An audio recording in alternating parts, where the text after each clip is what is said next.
Ceiling fan వాడేవారికి కొత్త నిబంధనలు, అతిక్రమిస్తే భారీ జరిమానాలు కూడా. సో ఇదే విచిత్రం. నాసిరకం వస్తువులు దిగుమతిని అరికట్టేందుకు దేశీయంగా విద్యుత్ ఫ్యాన్ల తయారీని పెంచేందుకు ఎలక్ట్రిక్ సీలింగ్ ఫ్యాన్లను ప్రభుత్వం తప్పనిసరి నాణ్యత నిబంధనలు జారీ చేసింది. దీనికి సంబంధించిన department of promotion of industries and internal trade August 9 notification అయితే ఇచ్చింది.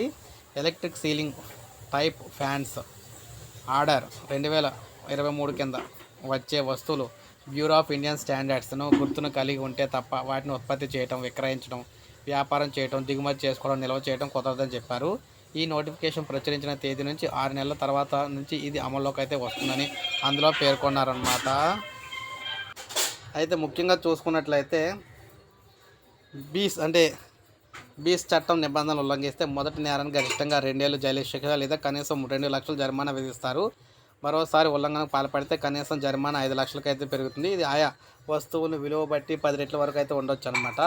ఎంఎస్ఎంఈలకు అయితే సడలింపులు అయితే ఇవ్వడం అయితే జరిగింది. సో ఏది ఏమైనా ఇటువంటి ఫ్యాన్లు ఉత్పత్తి చేయడం కావచ్చు, ఉత్పత్తి చేసి కొనడం కావచ్చు, ఇటువంటివి కొనేటప్పుడు ముఖ్యంగా బిఎస్ఐ హాల్మార్క్ అయితే చూసుకొని కొనాలని చెప్పేసి చెప్తున్నారు.